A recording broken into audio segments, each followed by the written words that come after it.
इनेलो अध्यक्ष अभय चौटाला के बाद अब जननायक यूथ विंग के प्रदेश अध्यक्ष दिग्विजय सिंह चौटाला ने नायाब सिंह सैनी सरकार पर हमला बोलकर हरियाणा की भर्ती प्रक्रिया पर सवाल उठाए हैं।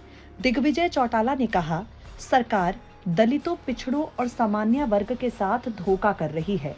हाल ही में आए अंग्रेजी असिस्टेंट प्रोफेसर के परिणाम ने इस सच्चाई को उजागर कर दिया।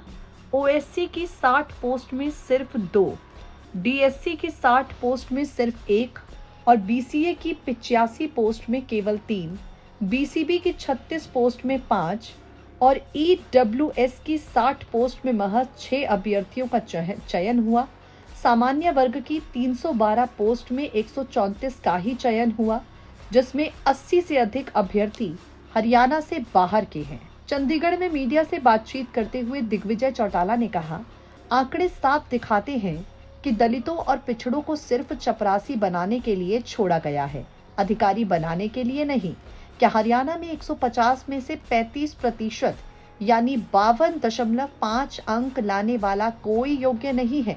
और अगर ऐसा नहीं है तो सरकार को इस पर जरा भी चिंता क्यों नहीं है? पारदर्शिता और ईमानदारी की बातें अब केवल चुनावी जुमले बनकर रह गए।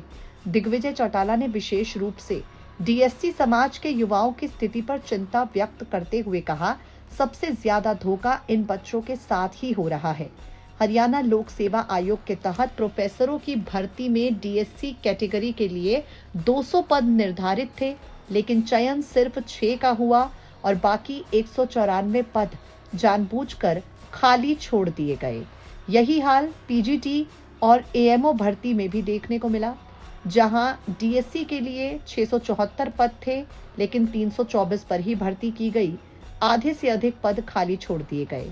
यह व्यवस्था की विफलता नहीं, बल्कि एक ऐसी नीति है जिसके तहत डीएससी युवाओं को आगे बढ़ने से रोका जा रहा है। सिक्योरिटी मामले को लेकर बीते काफी समय से दिग्विजय चौटाला सुर्खियों में है। दुष्यंत चौटाला के भाई दिग्विजय चौटाला ने अब भर्ती प्रणाली को लेकर नायाब सिंह सैनी की सरकार पर सवाल उठा दिए हैं।